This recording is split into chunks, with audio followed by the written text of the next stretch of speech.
Yes,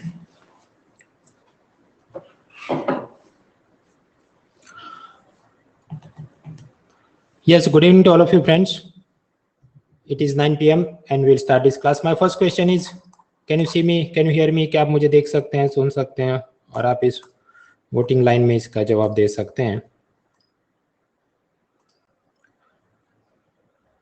Sushil, Akash, Saurabh, Naushad and others, the answer is yes. So we'll start the class. करीब 2% लोग बोल रहे हैं नहीं देख सकते, तो अपने कीबोर्ड पर Ctrl+R या Ctrl+Shift+R प्रेस करिए, क्रोम ब्राउजर यूज करो, एड ऑन डिसेबल करो, इनकॉग्निटो मोड में लॉगिन करो and hopefully it should work. तो हम लोग यहाँ पर इकोनॉमी के अपडेट्स देख रहे हैं, win 21 series. The objective is ऐसे स्टूडेंट्स जिन्होंने पहले मेरा ये फुल लेंथ कोर्स अटेंड किया था और उसके बाद जितने नए अपडेट्स आए, खासकर latest budget, economic survey and other developments, उसके यहाँ पर हम अपडेट देखते हैं। पिलर 1 के अपडेट्स हमने देख लिए। पिलर 2 बजट टैक्सेशन के अंदर हमने बजट का introduction, direct taxes, indirect taxes, GST, black money, 15 finance commission, global minimum tax, ये सब चीजें we covered in the previous classes. Now today our objective is ये पिलर 2C और 2D, जहाँ पर ये subsidy, salary, revenue, expenditure, disinvestment, deficit, counter cyclic, fiscal policy, ये सब क्या एक एक करके देखते हैं।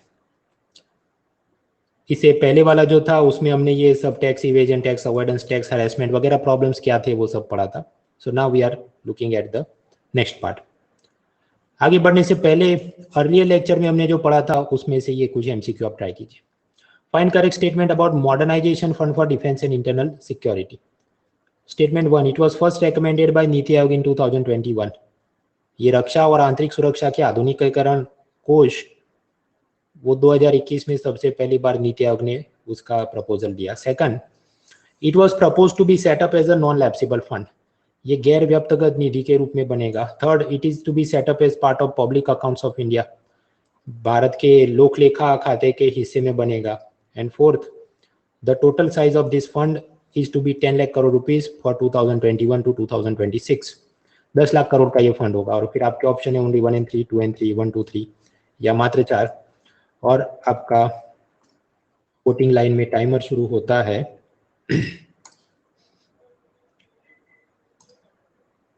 अब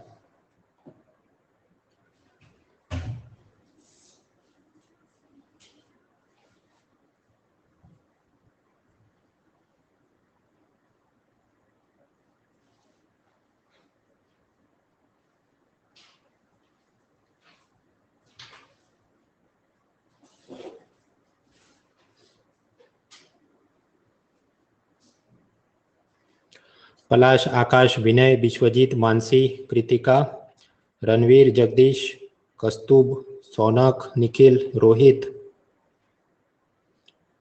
सूरज, ऋषिकेश, राज कपूर, समीर, आशीष, मिहिर, चंदन, मयूरी, शुभम, ललित, राजेश, सत्यनारायण, ये सब लोगों ने करेक्ट किया। फिर पलाश, आकाश, विनय, अंकित, मृदुल, विशिष्ट, Divyesh, Jitendra, Dinesh, Kunal and others correct answers. ये मॉडर्नाइजेशन फॉर डिफेंस फंड कहीं पढ़ा था हमने। हाँ भाई, लास्ट टाइम जब हम मिले थे तो ये इसी लेक्चर सीरीज में defence and internal security modernisation fund तो यूनियन गवर्नमेंट बनाएगा, 15 फाइनेंस कमीशन ने रेकमेंड किया और ये पब्लिक अकाउंट में बनेगा, नॉन लैप्सेबल टाइप का फंड होगा। साइज इसका होगा करीब 2 लाख करोड़। वैसे भी आप सोचिए 10 लाख करोड़ तो बहुत मोटी रकम है भाई, इतना पैसा सरकार के पास मुश्किल है।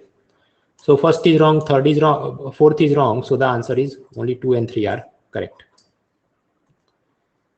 तो आगे बढ़ते हैं। हम लोग देख रहे थे बजट के अंदर रेवेन्यू पार्ट, रेवेन्यू में रिसीव। तो डायरेक्ट और इनडायरेक्ट टैक्सेस में करीब 22 लाख करोड़ रुपीस इनकम होगी ऐसा सोचते हैं, जिसमें से स्टेट गवर्नमेंट को 15 फाइनेंस कमीशन के रिकमेंडेशन के हिसाब से कितना करीब 41% रुपीज देना हो, बाकी कुछ बचता है, that is around 15 lakh crore rupees शुद्ध रूप से केंद्र के पास रहेगा।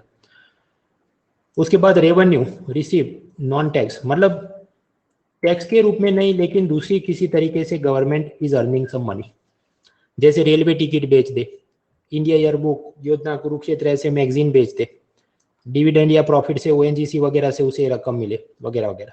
उसमें से करीब 2-3 लाख करोड़ रुपीज इनकम होगी। उसके बाद बात करें रेवेन्यू एक्सपेंडिचर। रेवेन्यू एक्सपेंडिचर में क्या आएगा, यूनियन गवर्नमेंट के खर्चे, राजस्व खर्चे, जिसमें एक तो पुराने लोन वापस उसके जो ब्याज चुकाने हैं वो एक खर्चा है, उसमें करीब 8 लाख करोड़ से ज्यादा। फिर 15 फाइनेंस कमीशन ने कहा उन सब टॉपिक पे ग्रांट्स यानी अनुदान के रूप में नीचे स्टेट गवर्नमेंट्स को पैसा देना है, वो क्या मुद्दा था हमने प्रीवियस लेक्चर में देखा था। फिर सब्सिडी एंड सैलरीज, उसमें कुछ नए डेवलपमेंट है जो आज हम देखेंगे। So now the next topic is subsidies. अलग अलग लोगों द्वारा अलग अलग लोगों को, गरीबों को, किसानों को गवर्नमेंट सब्सिडी के रूप में जो रकम देती है उसमें क्या सीन होगा ये हम आज पढ़ेंगे। But before that just try this out of intuition, कुछ सोच के तुक्का लगा के ये एमसीक्यू ट्राई करो।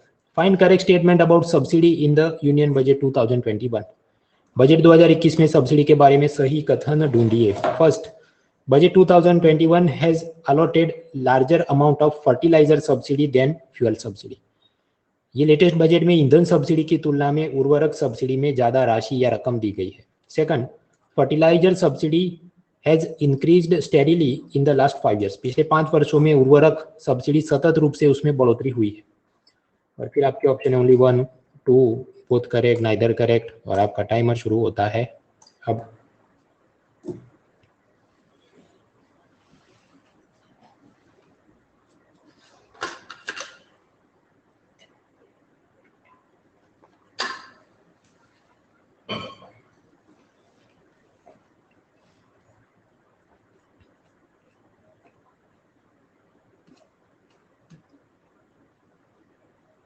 अमन, देवेंद्र, विश्वजीत, सुनील, दिलीप, प्रतीक, शिव, दिवी, दानवीर, यशराज, प्रिया, अंकुर, कस्तूब, शुभम, पीयूष, शैलेंद्र, प्रवीण, ललित, विपुल, जीशान, गर्वित, फरहान, संचिता, ये सब लोग। फिर Palash, Akash, Ankit, Divyesh, Rahul, Jitendra, Animesh, Shubho, Pragyan, Anshu and others correct answers. Let us check. So government का रेवेन्यू एक्सपेंडिचर, खर्चे, और उसमें सब्सिडी। सब्सिडी के अंदर करीब 3 लाख करोड़ से ज्यादा वो सब्सिडी में खर्च करेंगे। उसमें हाईएस्ट नंबर 1 आइटम होगी फूड सब्सिडी, गरीबों को सस्ते में अनाज बांटना। फिर दूसरे नंबर पर लगती है फर्टिलाइजर सब्सिडी। फिर बहुत सारी इंटरेस्ट सब्सिडी, जैसे मकान खरीदने के लिए गरीबों को लोन सब्सिडी मिले, किसानों को एग्रीकल्चर क्रॉप पे लोन सब्सिडी मिले वगैरह। फिर पेट्रोलियम सब्सिडी, तो वो तो छोटी रकम दिखती है, just look at the size of bubbles. ये देखो पेट्रोलियम और ये देखो फर्टिलाइजर। तो now what is the answer? First statement is correct कि फर्टिलाइजर के अंदर ज्यादा सब्सिडी दी है, फ्यूल में कम दी है। वैसे भी आप सोचिए फर्टिलाइजर से कितनों को फायदा होगा, किसानों को। फ्यूल सब्सिडी में पेट्रोल डीजल पर तो सब्सिडी है ही नहीं, बचा एलपीजी सिलेंडर वगैरह, तो क्वांटिटी या वॉल्यूम वाइज वो इतना नहीं होगा जितना किसानों को फर्टिलाइजर सब्सिडी देनी है। So first statement is correct. Now what about second statement, जो कहता है पिछले 5 वर्ष में continuously fertiliser subsidy has increased. अब वैसे तो हमें लॉजिक से लगे हाँ ऐसा ही होना चाहिए, क्योंकि इलेक्शन, चुनाव जीतने के लिए ऐसा मतलब करती होगी सरकार, हर साल ज्यादा सब्सिडी देती होगी। Now let us check at the numbers. Fertiliser subsidy 2019 budget 81,000, 2020 budget ये कितना है 1.33 लाख जितना होगा करोड़। फिर अभी कितना 79,000 crore in the latest budget.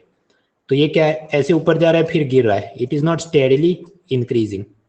Similar situation you may find food subsidy में भी ऐसा ही, पेट्रोलियम सब्सिडी में भी ऐसा ही। इन अदर वर्ड्स 2020 बजट में बहुत ज्यादा सब्सिडी बांटी गई। क्यों? क्योंकि कोरोना था, because of corona food, fertiliser सब सब्सिडी में बहुत ज्यादा पैसा डाला गया। बट नाउ इन 2021 में सरकार को लगता है कि इकोनॉमी वापस खड़ी हो जाएगी और लोगों को इतनी ज्यादा सब्सिडी देने की जरूरत नहीं होगी, अपने पैसों से वो खरीद पाएंगे वगैरह जो भी। तो second statement is wrong and therefore the answer is only 1। क्या ऐसे बहुत सारे इधर उधर के एमसीक्यू बन सकते हैं। ये अनअकैडमी, उसमें हर रविवार सुबह 11 बजे एक टेस्ट होती है जिसको वो कहते हैं अन एकेडमिक कॉम्बैट या मैं कहता हूँ PUBG combat, there are total 60 questions, और फिर उसमें आप एंड्रॉयड ऐप से आप उसे अटेम्प्ट करें। अलग अलग इनाम मिलते हैं, स्कॉलरशिप मिलती है। Scholarship basically helps you get the subscription at a cheaper price. सस्ते में या मुफ्त में आपको नंबर आ जाए तो आप पेड सब्सक्रिप्शन आपको इनाम में मिले। अंग्रेजी में भी और हिंदी में भी ये टेस्ट होता है। वो जो मोबाइल ऐप है वहाँ पर एक कॉर्नर में एक बटन होगा, उसे आप दबाएंगे तो वो हिंदी में भी आपको क्वेश्चन पूरी क्विज बना कर देगा। So you can do it. खैर आगे बढ़ते हैं। तो सब्सिडी में जानने लायक ये चीज़ें थी, both for UPSC as well as non IAS exam जितनी होती है, ये सब्सिडी की क्वांटिटी कितनी, ये टैक्स में कौन से टैक्स में ज़्यादा कम कलेक्शन होगा, these are basic question you should be aware. अभी ठीक है, इसके अलावा some 3 lakh crore will be spent in defence. फिर salary and pension, government employ की सैलरी में 1 लाख करोड़ से ज़्यादा खर्च। अभी इसमें कुछ नया है, कोरोना, उसके बाद इकोनॉमी रिवाइव करने के लिए आत्मनिर्भर भारत, वो भी अलग अलग स्टेज में हुआ, स्टेज 1, 2, 3, तो ऐसा सेकंड स्टेज जो अक्टूबर 2020 में हुआ, उसमें सरकार ने अनाउंस किया फेस्टिवल एडवांस स्कीम, त्योहारों में एडवांस रकम देने की योजना। The idea is government employ, सरकारी कर्मचारियों को सैलरी तो मिलती है, सपोज उसको 50,000 मिलता हो, लेकिन ये अक्टूबर और उसके बाद मतलब दिवाली के सीजन में उसको एक्स्ट्रा 10,000 रुपये दिए जाएंगे। लेकिन ये असल में सैलरी नहीं है, ये एक प्रकार का लोन है जिस पर 0% इंटरेस्ट लगेगा। तो उसे हम कह सकते हैं इंटरेस्ट फ्री एडवांस या इंटरेस्ट फ्री लोन दिया जाएगा 10,000 का। क्यों दिया जाएगा? ताकि दिवाली के टाइम पर वो शॉपिंग करे तो बाजार में डिमांड बढ़े हर चीज़ की, तो उस हिसाब से जीडीपी ग्रोथ में मदद हो, कोरोना के बाद इकोनॉमी रिवाइव हो। That is the idea. अब ये 10,000 रुपये गवर्नमेंट एम्प्लॉइज को इंटरेस्ट फ्री लोन के रूप में या एडवांस के रूप में दिए जाएंगे। वो कैसे? कैश में नहीं, एसबीआई का उनको एक प्रीपेड कार्ड दिया जाएगा। मतलब ये कार्ड ऐसा होगा, इसमें पहले से 10,000 रुपये भरे होंगे, तो आप जब भी शॉपिंग करेंगे इसका बैलेंस अपने आप थोड़ा थोड़ा कम होते जाएगा, एंड अल्टीमेटली आफ्टर 10,000 रुपये इट विल स्टॉप। तो ऐसा ये एसबीआई उत्सव प्रीपेड कार्ड उन्हें दिया जाएगा। ऑनलाइन शॉपिंग करो, बिल भरो, जो भी, all the way up to 10,000 rupees use कर सकते हैं। Another reform that was taken, leave travel concession यानी एलटीसी। एलटीसी मतलब क्या? गवर्नमेंट एम्प्लॉइज को हर कुछ साल पर छुट्टी पर घूमने के लिए भत्ता मिलता है। They get, government employees get some money every few years to go on vacation tour. उनके होम स्टेट में जाना है, कहीं लक्षद्वीप या नैनीताल घूमने जाना है, तो सरकार उनको एक्स्ट्रा सैलरी के अलावा थोड़ा पैसा देती है। Now in case of before corona scene ऐसा था कि compulsory you have to go for that particular vacation और ट्रैवल। अगर आप वेकेशन पे नहीं गए तो आपको ये पैसा नहीं मिलेगा। सपोज ऐसा नियम हो कि ग्रुप ए ऑफिसर है, मतलब क्लास 1 ऑफिसर ऊपर वाले, उनको फॉर एग्जांपल सपोज उनको 20,000 रुपीज दिए जाते हैं कि आप वेकेशन पे जाओ, उसके खर्चे सब ट्रैवल के लिए। Suppose he is not going, तो फिर उसे ये 20,000 नहीं मिलते थे पहले। नाउ इन कोरोना उन्होंने क्या रिफॉर्म लिया कि वैसे भी तो कोरोना में लोग घूमने नहीं जाएंगे, people may not go for vacation during corona. ऐसा सोचकर गवर्नमेंट ने ये अनाउंस किया, अगर आप भले टूर ट्रैवल पे नहीं गए, आपको जो भी पैसा मिलना था तो आप एक्स रुपए की शॉपिंग कर लो। गवर्नमेंट एम्प्लॉइज को कहा गया you do shopping worth x rupees, condition is वो ऐसी आइटम होनी चाहिए जिस पर 12% या ज्यादा जीएसटी लगता हो। अब ऐसी कौन कौन सी चीजें होंगी? इसमें सब आएगा, टीवी, फ्रिज, मोबाइल, ऐसी चीजें आएंगी, कंज्यूमर ड्यूरेबल्स। 18% के आसपास वैसे तो जीएसटी लगता है, लेकिन 12 एंड अपवर्ड्स ऐसी कोई भी शॉपिंग आप करो, उसका बिल दे दो।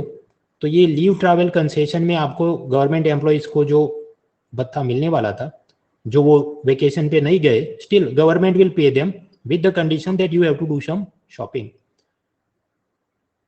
कोरोना वायरस में घूमने नहीं गए तो भी टीवी, मोबाइल वगैरह खरीद लो, बिल दिखा दो, तो सरकार आपको एलटीसी भत्ते का कुछ पैसा देगी। ऐसा क्यों? so that it helps the revival of economy। लोग शॉपिंग करेंगे तो भी इकोनॉमी वापस खड़ी होगी कोरोना के बाद। हाँ, तो आत्मनिर्भर में गवर्नमेंट एम्प्लॉय सैलरी के बारे में क्या काम किए गए? एक तो फेस्टिवल एडवांस दिया गया, और ये एलटीसी कैश वाउचर स्कीम, वो क्या थी मैंने आपको बताया वो। अभी इसके और टेक्निकल डिटेल्स बताओ और पीएचडी इसके नियम समझाओ, भाई नहीं समझेंगे। ये सिर्फ एक लाइन का टॉपिक है, एक एक लाइन में पढ़ना है। Festival advance scheme, find correct statement, तो क्या 10,000 तक का मिलेगा?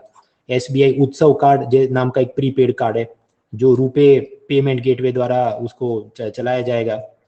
LTC कैश वाउचर क्या है? Government employ will do some shopping and government will pay him some money even if he did not go for vacation. तो मैटर इज ओवर। इसके अलावा और भी छोटी छोटी चीजें हैं, लेकिन बजट में always we should look at previous year से एमसीक्यू में ट्रेंड क्या था, उस हिसाब से how much we have to prepare, उतना ही हम पढ़ रहे हैं, उससे ज्यादा भी नहीं और उससे कम भी नहीं। तो बजट का रेवेन्यू पार्ट, वहां पर हमें इनकम ये टैक्स और रेलवे टिकट वगैरह से हुई 17 लाख करोड़, और ये सब खर्चे प्रीवियस लोन के इंटरेस्ट, ग्रांट्स दिया, सब्सिडी दी, food, fuel, fertiliser, government employ की सैलरी, मिलिट्री डिफेंस के खर्चे करके 29 लाख करोड़ रुपीस के खर्चे हुए। So now what will happen? Deficit घाटा, revenue receive 17 lakh crore, revenue expenditure 29 lakh crore, तो माइनस, तो जवाब क्या आएगा? डेफिसिट हुई करीब 11 लाख करोड़ की। इसे क्या कहेंगे? रेवेन्यू डेफिसिट या राजस्व घाटा। जीडीपी क्या है? Gross domestic product. अपने देश में एक साल में गुड्स एंड सर्विसेज का टोटल जो प्रोडक्शन होगा उसकी मार्केट वैल्यू निकालो।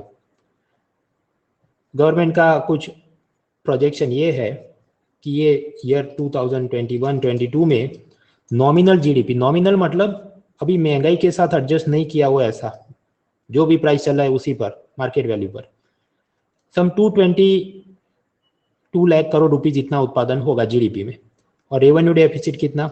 11 लाख करोड़। तो परसेंटेज के रूप में निकालो कितना है? करीब 5%, और मैंने ये अब साइन किया, उसका मतलब क्या है? That means it is more compare to previous years. हाँ, तो ये हुआ रेवेन्यू डेफिसिट। फिर फाइनेंस मिनिस्टर चिदम्बरम के जमाने में वो एक और चीज लेकर आए, इफेक्टिव रेवेन्यू डेफिसिट यानी ERD।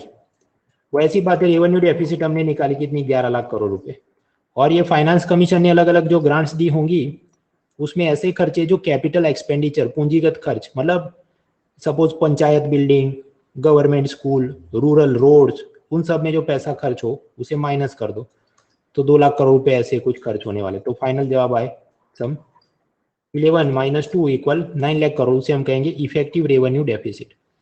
और इसे भी जीडीपी के परसेंटेज में निकालो तो कितना? 222, उस हिसाब say that is around 4% of GDP. तो इधर क्या काम का है? फॉर्मूला काम किया, और जीडीपी के परसेंटेज में या अमाउंट के रूप में कितना है थोड़ा बहुत अंदाजा होना चाहिए for the sake of MCQs. खासकर नॉन आईएएस एग्जाम में ऐसे परसेंटेज और वो भी पूछ लेते हैं, ये वाला डेफिसिट कितना परसेंटेज है, वो वाला कितना है, तो हमने जान लिया। तो revenue part of the budget is done. Now let us look at capital part of the budget. उसमें भी दो चीज होगी, इनकम और एक्सपेंस। कैपिटल इनकम या कैपिटल रिसीव में एक तो ये चीज आएगी, what ever money is being borrowed by the government, सरकार द्वारा जो भी कर्ज लिया जा रहा है वो सब इधर गिनेंगे। वो इंटरनल सोर्सेज से भी हो सकता है, जैसे भारत सरकार आरबीआई से पैसा कर्ज में ले, वो एक्सटर्नल सोर्स से भी हो सकता है कि भारत सरकार world bank, IMF, Asian development bank वगैरह से कर्जा ले। ऐसा करके total we are going to borrow some 15 lakh crore rupees, ये एक बात हुई। फिर कैपिटल रिसीव में एक और चीज होती है, नॉन डेट। देखिए 15 lakh crore this is debt receive, मतलब कर्जे में ला रहे हैं। कुछ ऐसा है जो बिना कर्जे के लाते हैं, जैसे यूनियन गवर्नमेंट ने स्टेट गवर्नमेंट, फॉरेन गवर्नमेंट्स को पैसा दिया हो और उसमें से जो प्रिंसिपल, मूलधन की रकम वापस हो, लोन रिकवर्ड, उसे हम गिनते हैं। और दूसरी एक non debt capital receive union government की होती है, डिसइन्वेस्टमेंट, मतलब गवर्नमेंट कंपनियों में से अपने शेयर्स बेच दे और जो उसे आमदनी हो उसे डिसइन्वेस्टमेंट की प्रोसीड्स या रकम आमदनी होगी। सो totally non debt capital receipt in the range of some 2 lakh crore. अब यहां पर ज्यादा हमने क्या पढ़ना है? Disinvestment. So we are here budget, capital receipt, non debt और उसमें डिसइन्वेस्टमेंट। वैसे पूरी थियरी पढ़ने जाए डिसइन्वेस्टमेंट की तो उसमें क्या क्या आएगा? What are different type of public sector undertakings, उसमें ये डिपार्टमेंटल अंडरटेकिंग क्या है, जैसे रेलवे पोस्ट। स्टैट्यूटरी कॉर्पोरेशन क्या है, मतलब वैधानिक निगम अलग कानून से बनाए हो, जैसे आरबीआई अलग कानून से बनाए, food corporation of India, LIC, SBI, these are set up as separate laws of the parliament. उसके अलावा कुछ है जिसे हम कहेंगे गवर्नमेंट कंपनियां, जैसे ONGC वगैरह, उनका अलग से कानून नहीं है, they are simply registered as companies under the companies act. तो ये सब में what are the similarities, differences. फिर ये मिनी रत्न, महारत्न, ये सब क्या होता है कंपनियों में, डिसइन्वेस्टमेंट का after post independent India what was the scene, Vajpayee सरकार, मनमोहन सिंह सरकार, मोदी सरकार, स्ट्रेटेजिक डिसइन्वेस्टमेंट क्या होता है, इकोनॉमिक सर्वे के क्या सजेशन रहे, ये सब हम लोग फुल कोर्स में पढ़ चुके हैं। ऐसे फुल कोर्स मतलब जो पुराने स्टूडेंट है वो तो जानते हैं, जो अभी अभी इस क्लास में आ रहे हैं उनको मैं बताना चाहूंगा, फुल कोर्स मतलब मेरा इकोनॉमी का ऐसा कोर्स जहाँ पर यूपीएससी प्रीलिम और मेंस की theory, current affairs, contemporary issues, budget, economic survey सब कुछ एक साथ एक ही जगह पर कवर होता है। तो वहां पर भी ऐसी सब कलरफुल पावर पॉइंट लेक्चर्स रात को 9 बजे होते हैं, ताकि वर्किंग प्रोफेशनल, होम मेकर सब लोग अटेंड कर सके लाइव में नहीं अटेंड कर सके तो रिकॉर्डेड सेशन भी देख सकते हैं। सेपरेटली उसके सब हैंड आउट होते हैं, फिर उसकी वीकली क्विज होती है, हमने जितना पढ़ा हो, जैसे अभी इस बुधवार को वापस से ऐसी वीकली क्विज है, ताकि आपको पता रहे कि बाकी सब स्टूडेंट्स के सामने आप कौन सी रैंक पे हैं, and accordingly it will create pressure कि दबाव बने कि हमने भी और तैयारी करनी है वरना दूसरे लोग आगे निकल जाएंगे। वहां पर भी इसी तरह से हैंड आउट होते हैं जिससे अपने को रिवीजन में मदद मिले। उसमें भी मैं सब अलग अलग इमोजी बनाए हूँ, इंपॉर्टेंट टर्म्स का हिंदी ट्रांसलेशन दिया हो, ताकि वर्किंग जो लोग हिंदी में मेंस देना चाहते हैं उनको भी मदद मिले। सो दैट इज द कोर्स। और ये अनअकैडमी प्लस ये चीज क्या है, जैसे Netflix, Disney Hotstar, Amazon prime, वो सब में आप एक बार में सब्सक्रिप्शन ले तो सारे शो अनलॉक हो जाते हैं, उसी तरह यहाँ पर एक सब्सक्रिप्शन में सारे कोर्स अनलॉक हो जाते हैं, चाहे वो पॉलिटी हो, history, geography, science, technology, environment वगैरह सब कुछ। और अलग अलग सीनियर एक्सपर्ट टीचर्स, वाजीराम के भी भूतपूर्व टीचर्स जैसे पवनीत सिंह इंटरनेशनल रिलेशन के लिए, हिमा बिंदु मैम एंथ्रोपोलॉजी ऑप्शनल सब्जेक्ट के लिए, आतिश माथुर फॉर पॉलिटी वगैरह, बहुत सारे नए नए टीचर्स भी अब यहाँ प्लेटफॉर्म में जुड़ रहे हैं। अभी एक नई चीज आई, दिस वन इज इंटरेस्टिंग, सुनिएगा। CSE एश्योर ये ऐसा कहता है कि 2 साल का सब्सक्रिप्शन लोगे और फिर भी फेल हो गए तो क्या होगा, सरकार खुश होगा, सरदार खुश होगा, शाबाशी देगा? नहीं, 3rd ईयर आपको फ्री मिलेगा। If you take a subscription for 2 years and still you fail in UPSC, then 3rd year will be free, वो कोर्स फ्री रहेगा। लेकिन ऐसी कोशिश ही नहीं करनी चाहिए कि हम फेल हो जाएं, हमने हमेशा फर्स्ट अटेम्प्ट में निकलने की कोशिश करनी है। But still this is also new offer, यह है, बता दिया मैंने आपको। दूसरी एक चीज, भाई प्रतीक नायक जो हिस्ट्री पढ़ाते हैं, अब उन्होंने हिस्ट्री ऑप्शनल का कोर्स भी लॉन्च किया है। सो दैट इज ऑल्सो, मतलब ये जो प्लस सब्सक्रिप्शन होता है आपका, जो भी optional subject, that also you can study. तो अलग अलग बड़े बड़े टीचर जैसे पब्लिक एडमिनिस्ट्रेशन में पवन कुमार, एंथ्रोपोलॉजी में हिमा बिंदु मैडम, हिस्ट्री में भाई प्रतीक नायक, और भी ज्योग्राफी में भी अच्छे टीचर थे हमारे पास, ऋषिकेश दुदात सर, लेकिन कोरोना में देहांत हुआ। लेकिन फिर दूसरे भी नए सीनियर टीचर्स को अब रिक्रूट किया गया है। So it is also there. खैर ऐसा नहीं कि डे 1 से ये सब खरीद लो। If you are interested you can buy that and there is a discount code mrunal.org। But उसके अलावा भी ये जो मैं आपको अभी फ्री में पढ़ा रहा हूँ, सिमिलरली ये सारे टीचर्स वो भी फ्री में पढ़ाते हैं सिलेक्टेड पोर्शन, जिसे हम कहते हैं स्पेशल क्लासेस। तो आपने क्या करना है, जो भी ऑप्शनल सब्जेक्ट आपको पसंद हो, public administration, anthro, socio, political science वगैरह, जो भी, उनके प्रोफाइल पेज पे जाओ, जो भी टीचर है, और वहां पर एक टैब होगा स्पेशल क्लासेस, उसे आप देखिए। तो वहां पर उनकी क्या स्ट्रेटेजी, प्रीवियस ईयर्स पेपर, बहुत सारे टॉपिक्स वो फ्री में उन्होंने पढ़ाए हो, तो आप उन्हें सुनिए ताकि आपको पता चले, अच्छा ये सब्जेक्ट में ऐसा आता है, whether this is suitable for me और not.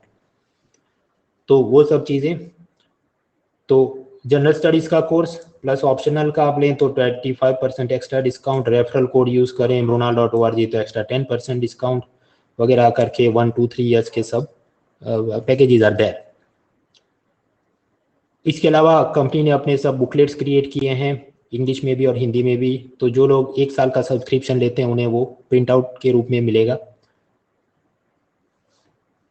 Other than that there is one iconic package. Iconic मतलब वहां पर आपको एक मेंटोर असाइन किया जाएगा, ऐसा व्यक्ति जिसने पहले यूपीएससी प्रीलिम्स मेंस इंटरव्यू तक पहुंचा हो, और फिर आप उसको जब भी जो डाउट हो उसके साथ क्लियरेंस ले सके, ऐसा पर्सनल कोच आपको असाइन किया जाए, that is iconic programme. So all that and much more. दूसरी एक बात कि सपोज हम जुलाई महीने में 1 ईयर का सब्सक्रिप्शन ले तो वैलिडिटी कितनी होगी, जुलाई 2021 से 2022। लेकिन कंपनी ने ये भी नई चीज बनाई, suppose next year prelim October में हो because of corona, suppose, then what will happen, ये एक्स्ट्रा महीने आपको उतना फ्री में मिल जाए। और फिर मेंस एग्जाम सपोज जनवरी 2023 में हो तो उतने तक का भी फ्री में मिल जाए। So basically it says 1 year plan is valid till mains 2022 and 2 year plan valid till mains 2023। भले कोरोना के चलते वो डिले भी हो जाए तो एक्स्ट्रा पैसे देने की मतलब जरूरत नहीं। That two is available and discount code is mona.org। खैर अभी मेन चीज पे आते हैं, डिसइन्वेस्टमेंट। डिसइन्वेस्टमेंट का मतलब क्या है? गवर्नमेंट किसी गवर्नमेंट कंपनी से अपने शेयर्स बेच दे। अभी यहां पर एक नई पॉलिसी बनाई गई that we will divide all the government companies into 2 parts. एक हम कहें पार्ट ए स्ट्रेटेजिक सेक्टर, मतलब महत्वपूर्ण क्षेत्र। स्ट्रेटेजी मतलब रणनीति भी होती है, लेकिन यहाँ जो कंटेक्स्ट में बोल रहा है तो हिंदी उसका होगा महत्वपूर्ण क्षेत्र। Suppose atomic energy, space, defence, transport, telecom, power, petroleum, coal and other minerals, banking, insurance, financial services. अब इसमें हो सकता है कि एक से ज्यादा कंपनियां हों। सपोज मिनरल में हो सके कि स्टील अथॉरिटी ऑफ इंडिया हो और उसके अलावा एक कोई और भी गवर्नमेंट कंपनी हो। सो गवर्नमेंट हैज डिसाइडेड कि ये सभी इंपॉर्टेंट जो सेक्टर्स हैं वहां पर we will keep single government company. Suppose in case of let us say petroleum and gas, suppose 2 हो, गेल और ओएनजीसी। तो गवर्नमेंट क्या करेगी, इसमें से एक को प्राइवेट बेच देगी, प्राइवेटाइज कर देगी और सिर्फ एक को रखेगी, या फिर इन दोनों को मर्ज कर देगी और एक ही फाइनल कंपनी बचे, suppose ONGC. So in this strategic sector we will keep minimum 1 government company. उसके अलावा जो नॉन स्ट्रेटेजिक सेक्टर हो, मतलब जिनका इधर नाम नहीं है, सपोज कोई बुक प्रिंटिंग की कंपनी हो जो गवर्नमेंट चलाती हो, या कोई रिस्ट वॉच घड़ी बनाने की कंपनी हो, ऐसी जो, तो वो सब नॉन स्ट्रेटेजिक है क्योंकि दो sectors are not listed here. तो उन सबको क्या करेंगे, सभी को बेच देंगे, प्राइवेटाइज कर देंगे। मतलब गवर्नमेंट अपनी सारी शेयर होल्डिंग बेच देगा, खुद की 0, प्राइवेट सेक्टर की 100%। सपोज ऐसी कोई कंपनी में कोई इन्वेस्टर शेयर्स नहीं खरीदे तो क्या करेंगे, we will shut it down, तालाबंदी कर देंगे, उसकी नीलामी कर देंगे, बंद कर देंगे। सो that is the idea. In strategic sectors, we will keep only 1 government company. In the non-strategic sectors, we will sell all the government companies. तो स्ट्रेटेजिक वर्सेस नॉन स्ट्रेटेजिक की ऐसी लिस्ट बनाएंगे। फिर कुछ कहा गया कि ये 2021 में हम लोग 2 पब्लिक सेक्टर बैंक और एक public sector general insurance company का प्राइवेटाइजेशन, निजीकरण करेंगे, मतलब उसके सारे शेयर्स हम बेच देंगे प्राइवेट पार्टीज को। डिसइन्वेस्टमेंट में एलआईसी का आईपीओ निकालेंगे। अभी एलआईसी को आईपीओ निकले वो तो 2 साल से बाद चल ही रहे, तो असल में जब होगा तो हम पढ़ेंगे। इसकी बॉल बाय बॉल कमेंट्री रोज चलती रहती है न्यूज़पेपर में, विल नॉट वेस्ट टाइम। वो मुद्दा क्या था हमने वैसे पिलर 1D में पढ़ लिया था, why government wants to do privatisation of LIC, माफ कीजिए, why government wants to do disinvestment of LIC. Modi सरकार के डिसइन्वेस्टमेंट के टारगेट्स, मतलब सपोज ओएनजीसी में से गवर्नमेंट ऑफ इंडिया अपनी शेयर होल्डिंग बेचेगी, गवर्नमेंट को पैसा मिलेगा। हाँ, तो कितना पैसा मिला?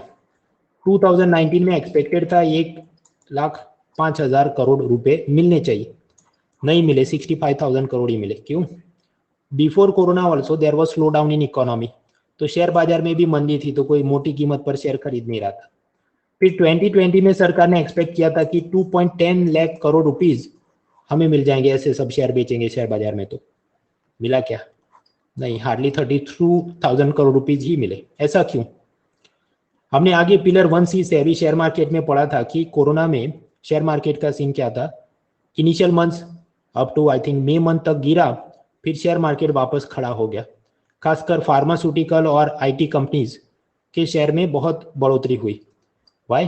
Because every investor started to think corona है तो फार्मास्यूटिकल कंपनियों का प्रॉफिट बढ़ेगा, और वर्क फ्रॉम होम है तो ये सब ऑनलाइन डिजिटल कंपनियों का प्रॉफिट बढ़ेगा, बल्कि सभी कंपनियों ऐसे इन्वेस्ट करने लगे। लोग फार्मास्यूटिकल एंड आईटी कंपनीज में इन्वेस्ट करने लगे, तो उनके शेयर प्राइस तो बढ़े, लेकिन जहां तक गवर्नमेंट कंपनीज की बात है उनके शेयर प्राइस इतने ज्यादा नहीं बढ़े, क्योंकि गवर्नमेंट की कौन सी फार्मा या आईटी कंपनी आपको दिखती है? इंफोसिस, टाटा कंसल्ट, वो तो प्राइवेट सेक्टर है।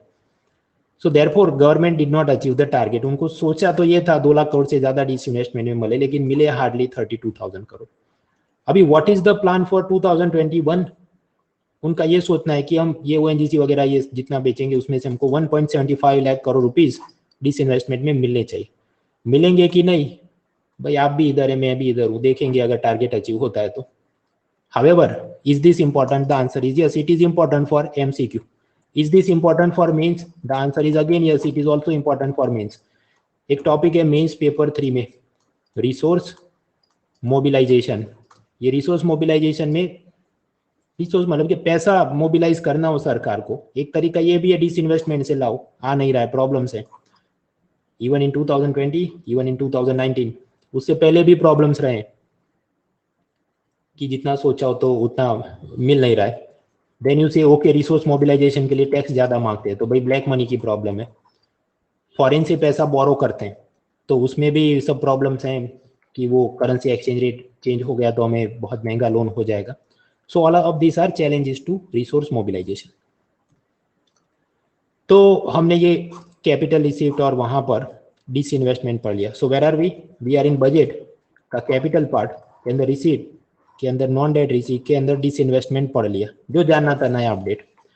देन कैपिटल एक्सपेंडिचर, पूंजीगत खर्च, उसमें एक चीज आएगी, when union government is giving loans to state governments, foreign countries, international organisation, तो वो सब यहाँ पर कैपिटल एक्सपेंडिचर माना जाएगा।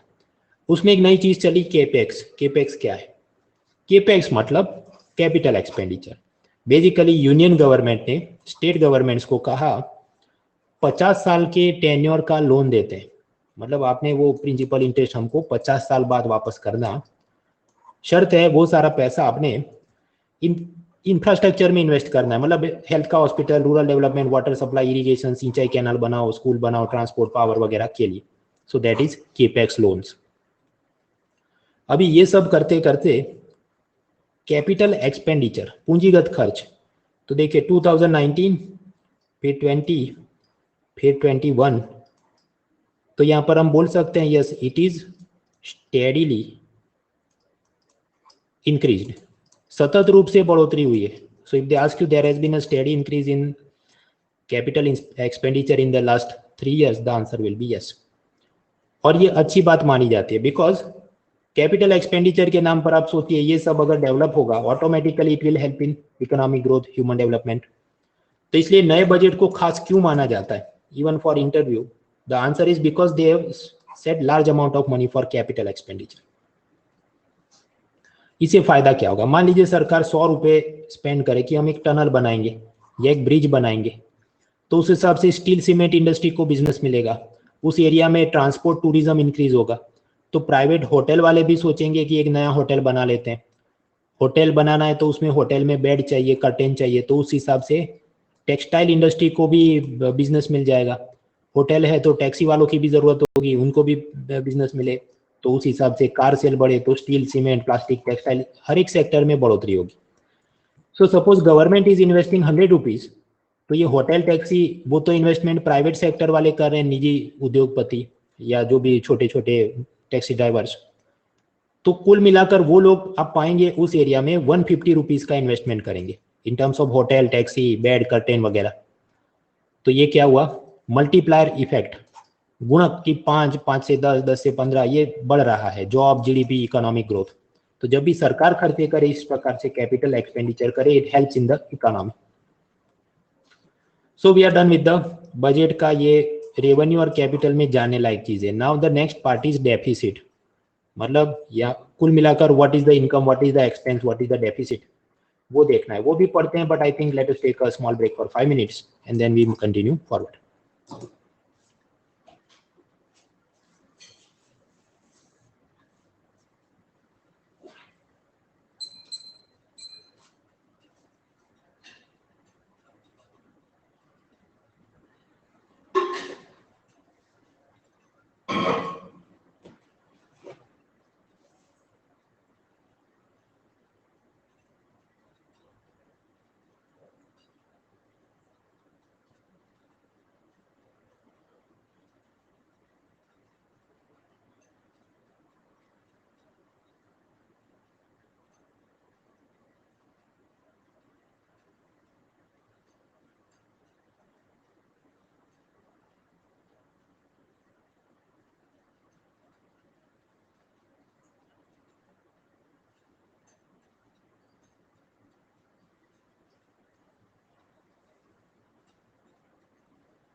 Alright friends, so we are learning about budget और अब हम पहुंचे हैं physical deficit.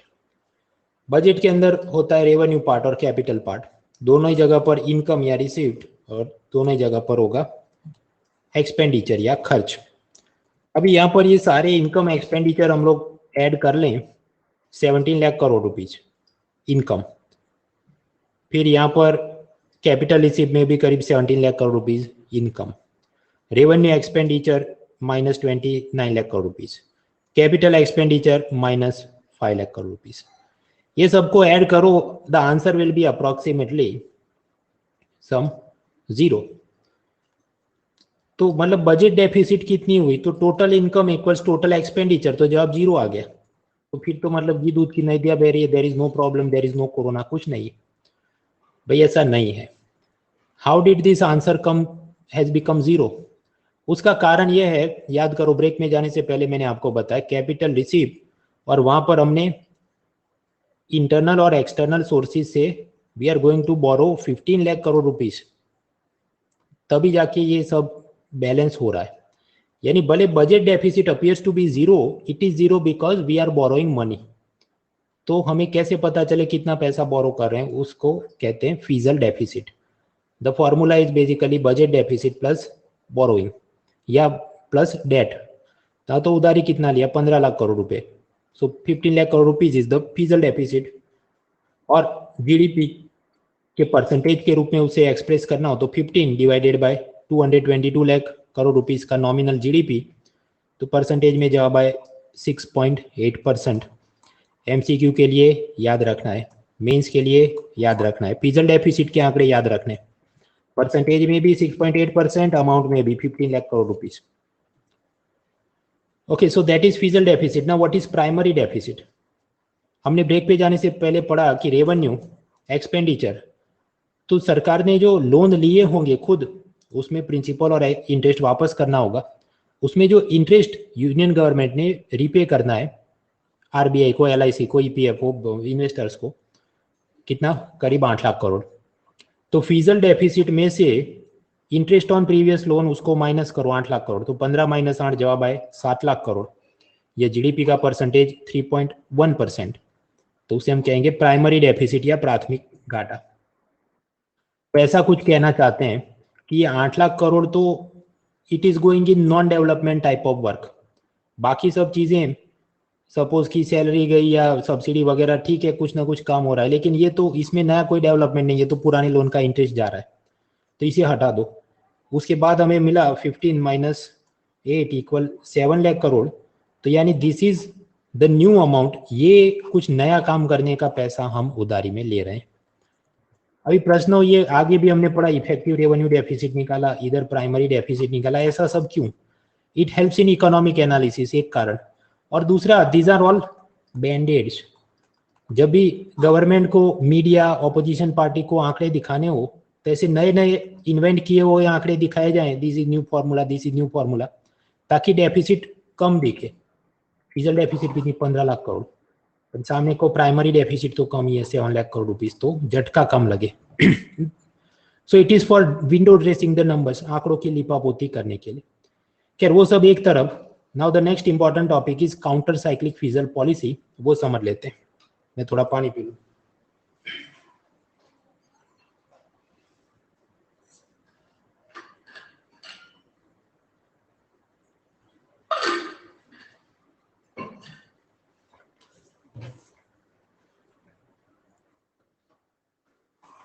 So we learned that we have to borrow some 15 lakh crore rupees.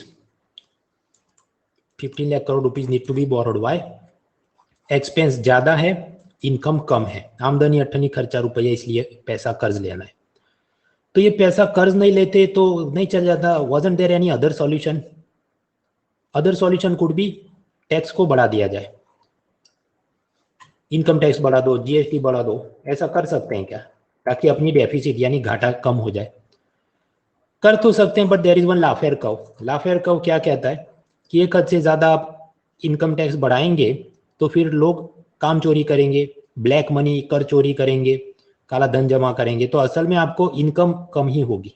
So we can not increase the taxation beyond a point, तो ये हो नहीं सकता। What about borrowing? हाँ, तो बोरो तो कर सकते हैं, ये 15 लाख करोड़ रुपए बोरो कर रहे हैं। तीसरा तरीका, what about printing new money? ऐसे ही सूटकेस भर के आरबीआई को बोलो नोट छाप दे और हो गया 15 लाख करोड़ का इंतजाम। ऐसा नहीं कर सकते, नहीं, because if there are not enough goods in the market, बाजार में ऑनियन टोमेटो नहीं हो और नोट छाप के सरकार दे दे तो महंगाई बढ़ जाएगी, क्योंकि लोग जाके बहुत ज्यादा शॉपिंग करेंगे। इवन फाइनेंस मिनिस्टर ने भी अभी अभी 1-2 दिन में कहा है कि we are not going to print new money for this. तो मतलब ये नहीं कर सकते, हम एक हद से ज्यादा टैक्स नहीं बढ़ा सकते। So ultimately how can we arrange the 15 lakh crore? Obviously by borrowing the money, बाजार से पैसा कर्ज में लेना होगा। अभी एनसीईआरटी क्लास 2 में एक इकोनॉमिस्ट डेविड रिकार्डो ने कहा कि government should not borrow too much money, otherwise it will create problem. यदि सरकार ज्यादा कर्ज लेगी तो भविष्य में तकलीफें होंगी। वो क्या? मान लीजिए सरकार सोचे चलो 1000 करोड़ रुपए बोरो करते हैं, कुछ नया स्कीम लाते हैं, गरीबों का कल्याण हो जाए, पर उन्होंने वो 1000 करोड़ रुपीज इन्वेस्टर्स को वापस करने होंगे। Suppose after 5 years they have to return it with 8% interest, ब्याज के साथ वापस करना है। तो एक प्रकार से गवर्नमेंट ने अभी पैसा बोरो किया और मोटी मात्रा में 1000 crore rupees, but people will start thinking that after some year government will have to repay the money. तो उस वक्त क्या करेगी? At some point government future में ये करेगी, टैक्स बढ़ा देगी। आप कर्जा लेते रहे लेकिन एक हद के बाद फिर नहीं ले पाएंगे, पुराना ही कर्ज वापस करना है, तो आप क्या करेंगे? टैक्स बढ़ाएंगे। जब टैक्स बढ़ाएंगे तो लोग सोचते हैं नहीं नहीं, इन भविष्य में टैक्स बहुत देना पड़ेगा, तो अभी से पैसा हम बचत करके रखते हैं जब टैक्स कम है। सो लेट अस इंक्रीज अवर सेविंग्स। तो अभी हम शॉपिंग नहीं करेंगे, हम पैसा बचत करेंगे, क्योंकि गवर्नमेंट ज्यादा पैसा बोरो कर रही है, दैट मीन्स फ्यूचर में टैक्स और बढ़ने वाले। So now people will do less shopping. As a result what will happen? Consumption कम होगा, तो कंपनियों ने जितना माल पैदा किया है, जियो फोन, आईफोन, जो भी, वो बिकेगा नहीं, तो वो लोगों को नौकरी से निकाल देंगे, तो अनएम्प्लॉयमेंट, बेरोजगारी की समस्या। यानी डेविड रिकार्डो का ये कहना था कि अगर गवर्नमेंट ज्यादा बोरो करेगी तो ये सब नए प्रॉब्लम शुरू होंगे, कंजम्पशन कम हो जाएगा, बेरोजगारी बढ़ेगी। तो वो उसकी बात थी। अभी लेटेस्ट इकोनॉमिक सर्वे 2021 आया, उसके अंदर ये चैप्टर 2 था, does growth lead to debt sustainability, does India sovereign credit rating reflect fundamentals. ये सब में कुल मिलाकर बात क्या है? ट्रेडिशनल इकोनॉमिक्स थियरी ये कहती है कि ज्यादा फिजिकल डेफिसिट होना खराब बात है। ये ऐसा है कि आपका घर आपकी इनकम से ज्यादा आप खर्चों पे चला रहे हैं तो वो खराब बात है। उसी तरह सरकार भी, इनकम है उसके सामने ज्यादा खर्चे नहीं होने चाहिए, physical deficit is a bad thing. लेकिन ये क्योंकि कोरोना में वैसे भी पसंद हो कि नहीं हो, we have to borrow some 15 lakh crore rupees, तो इकोनॉमिक सर्वे ने डिसाइड किया that I will justify that classical theories are wrong and we should borrow more money to revive the economy after corona. यानी कि मार पीट के मैं ये साबित करूंगा कि कोई नुकसान नहीं होने वाला है, सरकार ने दे दनादन कर्जा लेना चाहिए, कोरोना के बाद अर्थतंत्र को पुनर्जीवित करने में मदद मिलेगी। तो बस तुम लोग मुझे लाइक, शेयर और सब्सक्राइब करो। That is the idea of this 2 chapters. लेकिन अभी मेन्स आंसर राइटिंग की देवन से पीपुरी बजाने के लिए हमें जानना होगा कि ये क्या मुद्दे हैं। So let us study them. मुद्दा क्या था? इकोनॉमिस्ट डेविड रिकार्डो ने ये कहा कि रिकार्डियन इक्विवेलेंस, उसका सिद्धांत ये था कि गवर्नमेंट ज्यादा बोरो करेगी, ज्यादा कर्ज लेगी, तो भविष्य में अधिक टैक्स के डर से लोग बचत करना शुरू करेंगे और उससे ये चलते सब प्रॉब्लम्स होगी, ये उसने कहा। लेटेस्ट इकोनॉमिक सर्वे ये कहता है कि Ricardo's theory is not valid for India. ये डेविड रिकार्डो सस्ता नशा करके थियरी लिखता था, भारत के संदर्भ में उसकी थियरी वाजिब नहीं है। प्रश्न, वो ऐसा क्यों बोलते हैं? पहली बात, हम कब से ये कह रहे हैं कि अच्छा, if government is going to borrow more money then future में वो अपने टैक्स बढ़ा देगी। तो इकोनॉमिक सर्वे का ये कहना है most of the Indians do not पे इनकम टैक्स, तो उनको क्या फर्क पड़ता है? आयकर में बढ़ोतरी हो भी जाए भविष्य में तो उनको कोई फर्क नहीं पड़ता है। So therefore Ricardo is wrong, वो सब उसकी बात भारत में वैलिड ही नहीं है। और दूसरा, रिकार्डो ने ये कहा कि government is borrowing more money तो जनता ज्यादा पैसा सेव करेगी, शॉपिंग कम करेगी। तो आपको क्या लगता है कि भारत में कम शॉपिंग हो रही है? Are people behaving in fully rational manner? भाई शॉपिंग जो होता है इम्पल्सिवली होता है, आपको कोई चीज अच्छी लग गई, आपने खरीद ली, आपको घूमने का मन हुआ, आप वेकेशन पे चले गए, उस वक्त आप क्या बहुत लंबा सोचते हैं कि फिजिकल डेफिसिट क्या होगी, इनकम टैक्स रेट क्या होगा, सेविंग का रेट क्या है, बैंक में जमा करूँ तो इतना पैसा? ये सब लोग लाइन में क्यों खड़े हैं? कोरोना की वैक्सीन लगाने नहीं खड़े हैं। This is a photograph of people waiting in queues to buy iPhone. मुझे आईफोन चाहिए, मुझे आईफोन चाहिए, मुझे आईफोन दो, मुझे आईफोन दो। तो डेविड रिकार्डो के जमाने में पब्लिक ऐसी क्रेजी नहीं थी। उसके ज़माने में there were very few items to purchase. आप अगर कहीं सोफा सेट खरीदना है, वो सब अंग्रेजों के उसके पहले की बात, तो एक आध ब्रांड हो गया। आपको अगर ग्रामोफोन खरीदना है, may be there was only one brand, तो रोज रोज तो कोई नया शॉपिंग करता नहीं था। इसलिए उसकी जो थियरी थी, they were valid in his era but they are not valid at present. तो कुल मिलाकर बात क्या है? वही ट्रेडिशनल इकोनॉमिक्स में का फिजल डेफिसिट खराब चीज़ है, but economic survey is trying to justify that those theories are not valid for India. We should borrow more money to revive the economy. तो 15 लाख करोड़ रुपए भी उधारी लेना पड़े, दे दनादन करना चाहिए, कुछ डर नहीं। सो बोरोइंग ज्यादा करते तो पहली चैलेंज क्या थी? डेविड रिकार्डो की थियरी से डर लगता था। इकोनॉमिक सर्वे कहता है मत डरो। दूसरा, हमें डर लगता है क्राउडिंग आउट इफेक्ट से। अब ये क्या है? It is crowding out effect. आम जनता क्या करेगी? पैसा बचत करेगी स्टेट बैंक ऑफ इंडिया में, LIC में। और इन लोगों का काम क्या है? They should invest money. वो गवर्नमेंट को पैसा लोन में दे दे, बिजनेसमैन को पैसा लोन में दे दे, रिलायंस कंपनी के शेयर में इन्वेस्ट करे, बॉन्ड में इन्वेस्ट करे। They should do that. तो सपोज वो गवर्नमेंट सिक्योरिटी में इन्वेस्ट करे जहां पर सरकार को उधारी में पैसा जा रहा है, एंड सपोज गवर्नमेंट उनको 8% ब्याज दे रही है, एंड सपोज ये LIC और SBI जनता का पैसा रिलायंस कंपनी में या कोई और फॉरेन कंपनी में इन्वेस्ट करते जहां पर उनको 12% इंटरेस्ट या डिविडेंड या प्रॉफिट होने वाला था। तो क्या वो लोग प्रॉफिटेबल? तो यही है कि आप जाके रिलायंस या कोई टाटा या इसमें इन्वेस्ट करें। But you will find that many times ये LIC, state bank of India वगैरह जनता का पैसा गवर्नमेंट की सिक्योरिटी में इन्वेस्ट करेंगे, भले वहां पर रिटर्न कम मिलता हो, ब्याज कम मिले तो भी। ऐसा क्यों? Because government is the majority share holder in public sector banks and LIC। तो वहां बोर्ड ऑफ डायरेक्टर में उनके मेजोरिटी मेंबर होंगे, तो वो ऐसा सब डिसीजन मेकिंग करवाते हैं ताकि सरकार को मजा रहे। लेकिन यहां पर नुकसान किसका हो रहा है? हाउस होल्ड का। They are deprived of good returns on their investment. ये एक प्रकार से उनका वित्तीय दमन हो रहा है, फाइनेंशियल रिप्रेशन। और सामने एक और खराब चीज क्या है? ये सब पैसा बिजनेसमैन को नहीं मिल रहा है, तो वो नए फैक्ट्री कैसे बनाए, नए जॉब्स कैसे क्रिएट करें? एक प्रकार से आप ऐसा सोचिए कि ये सारी एक बोरोवर्स की मार्केट थी। कर्जदार यहाँ पर बाजार में आए थे, लेकिन यहाँ देखिए 1 2 3 4 5 सरकार की भीड़ ज्यादा है, उन्होंने सारा पैसा कॉर्नर कर लिया। So businessmen are crowded out of this borrowing market. सरकारी भीड़ ने हमें ऋण बाजार से धक्का मार के बाहर निकाल दिया, पैसा नहीं मिला, हम बिजनेस कैसे एक्सपांड करें? तो ये सारी प्रॉब्लम के लिए हम वर्ड यूज करते हैं क्राउडिंग आउट इफेक्ट, जो ना तो बिजनेसमैन के लिए अच्छी है, ना हाउस होल्ड एंड फैमिलीज के लिए अच्छी है। तो अगेन इकोनॉमिक सर्वे यहाँ पर जस्टिफाई करेगा, नहीं ये जो गवर्नमेंट इस बार 15 लाख करोड़ रुपए बोरो कर रही है, तो ये भी तो मतलब एक प्रकार से गवर्नमेंट बोरो कर रहा है तो बिजनेसमैन को उतना लोन में कम मिलेगा, तो ये भी क्राउडिंग आउट इफेक्ट है, so this is a bad thing. उसके काउंटर में आर्ग्यूमेंट क्या है? लेटेस्ट इकोनॉमिक सर्वे कहता है कि ये जो क्राउडिंग आउट इफेक्ट की नेगेटिव कंट्रोवर्सी थी, वो 50s to 90s के जमाने में सही थी। मतलब नेहरू गांधी के जमाने में वो सब सही था, वो ऐसा ही प्रॉब्लम होता था। उस जमाने में वैसे भी CRR और SLR बहुत ज्यादा थे। वो CRR SLR क्या है, हम आगे बैंकिंग सेक्टर में पढ़ चुके। वो जितना ज्यादा होता उतना सब जो पैसा जाता उसमें SLR के नाम पर, सपोज SLR ही 40% कर दिया जाए, तो उस हिसाब से सरकारी बैंक वाले डिपॉजिट का 40% सारा G-Sec में लगा देते थे। तो वो एक प्रॉब्लम थी, because of politicised boards, public sector banks were ineffective. और वहां उस जमाने में लार्ज प्राइवेट सेक्टर बैंक भी नहीं थे कि वो इंडिपेंडेंटली कुछ करते हो, तो बिजनेसमैन को कोई अच्छे लोन मिल नहीं पाते थे। उस जमाने में पॉवर्टी बहुत ज्यादा थी, इसलिए लोगों की सेविंग्स भी बहुत कम थी। तो मतलब जो थोड़ी बहुत सेविंग होगी तो बिजनेसमैन को वैसे भी क्या लोन में चला जाने वाला था पैसा। और हर्षद मेहता टाइप के लोग ज्यादा थे जो शेयर मार्केट में घपले करते थे, जिसके चलते ऑर्डिनरी इन्वेस्टर शेयर्स खरीदने से डरता था।